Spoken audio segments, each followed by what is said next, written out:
Returning to my Coin Lady channel, I am pleased to see you again. Attention to crypto investors, XRP holders, and anybody else who has been keeping up with the latest news about our global monetary system. Operation Sandman is happening right now, and the banking system's supremacy is changing. This is the complete rundown for anybody who are unaware of what Operation Sandman actually is. In an effort to bring the value of the US dollar down to zero, more than 100 countries have joined forces in Operation Sandman and have agreed to sell up their US Treasury holdings all at once. Prepare yourself, for the story just went public with only 2 weeks' notice. Right now, the 2-week notice and the get ready are a bit much, but in the end, it's likely that there is just a small amount of emotional involvement developing.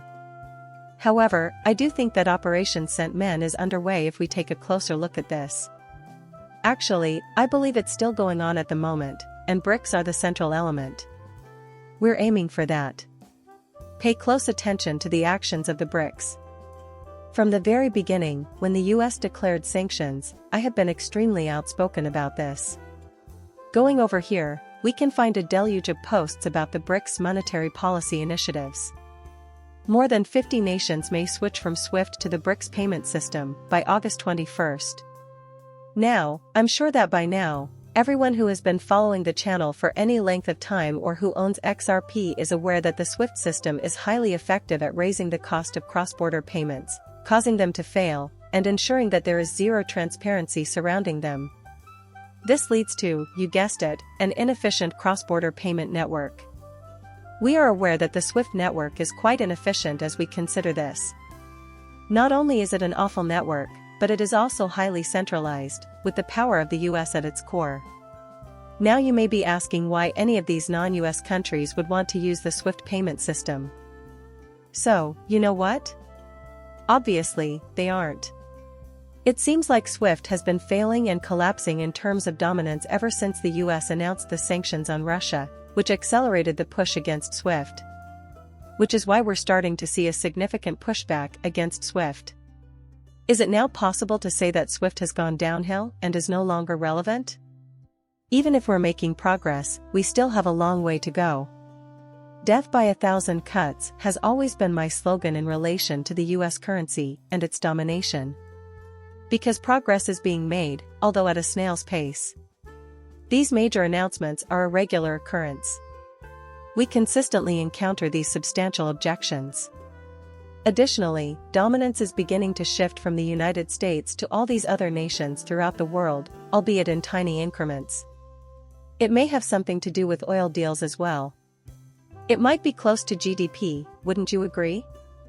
Focusing on the fact that the US and the G7 have outpaced the BRICS in terms of GDP growth is important because it shows that the BRICS are doing far better economically than the G7, which suggests that they could start to overtake the US and take dominance in big chunks instead of little ones. For that reason, I can confirm that it is currently death by 1,000 cuts. But when added up over time, it becomes noticeable. The cumulative effect is that there is no going back once we reach a certain point. Currently, the main emphasis is on cryptocurrency, as Russia is investing heavily in the market while the US maintains its attacks on the business. We must come to terms with what has transpired and discuss ways in which it could have been prevented. Could cryptocurrency be the answer? It might be a significant factor, but here we are with China, asserting that the United States would no longer bully the world. The SWIFT network is highly effective at being inefficient, as I mentioned before. It's almost like a playful spin on it. But the truth, though, isn't it? This network is incredibly wasteful. The technology has to be upgraded because it is old. However, who exactly is going to use SWIFT today? Given the continued dominance of the US in this space, I seriously doubt any country will be interested in adopting SWIFT. The huge thing that's going on right now. Where these nations are concerned, we are essentially engaged in a financial war. They're sick of being subservient to the US as they control the dollar, a reserve currency. In terms of the economies of these countries, it seems like the United States' actions have a multiplicative effect. Accordingly, while we center our attention on this, yes, these nations are sick and tired of the United States bullying them. It's for this reason that the United States is facing so strong opposition. And punishment should be the main point of attention. It all started with that spark, and the fire quickly expanded from there. At the moment, 126 countries are gathering here to consider leaving the US dollar. This holds great importance. While the exact number of nations considering joining the BRICS is unknown, we do know that many have expressed interest, which, when added together, makes a significant impact. Is it possible? How about 10, 20, 30, 40, and 50? We have no idea.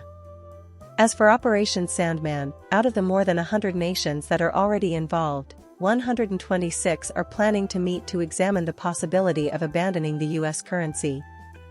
This is especially true in the vicinity of their meeting.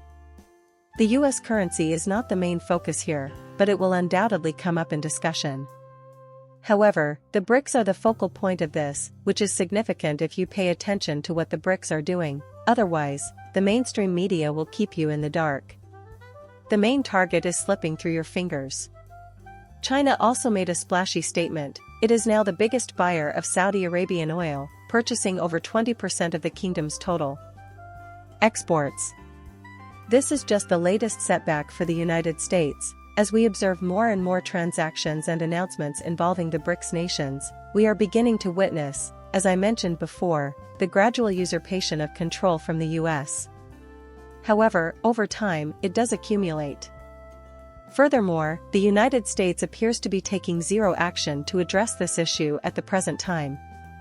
That is why we pay close attention to the actions of the BRICS countries, including Russia and China. Where are they going with this?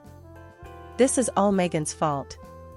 According to what Russian Ambassador Alexei Urkov has already told the agency, tensions persist regarding money transfers between Russia and Turkey.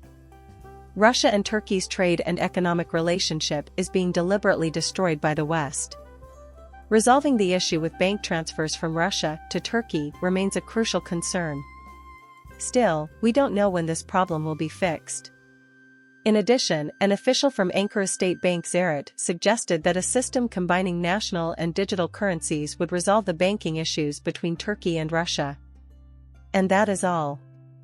Cryptocurrencies, the lightning-fast payment method, among the many services offered by the Bank of Russia's FPS, which is available around the clock, are the following: the ability to pay for goods and services, as well as taxes and purchases, as well as the rapid transfer of funds between accounts held by other banks through mobile phone numbers. Their system for quick payments is this. First of all, like I've said before, there will be a global proliferation of these types of systems. A future of digital finance is rapidly approaching.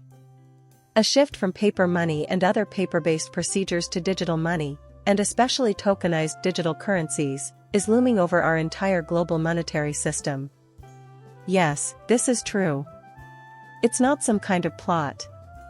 It seems like a lot of people have been talking about this recently. It's from a while ago, but the post is about a conspiracy theory that occurred around the year 2019. The change from paper to digital currency was a major turning point in history, and looking back, it's mind-boggling. There were several who seemed to be denying it. After that, the epidemic struck, and everyone was worried about it.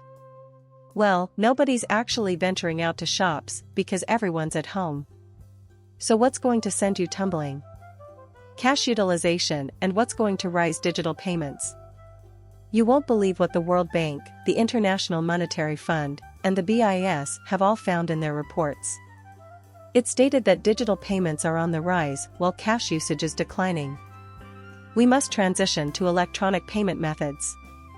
Digital currencies are the way to go. In order to make the accelerants that have been kind of set up visible. I appreciate you taking the time to view my online video. Bye for now, and please subscribe to my channel and give it a like.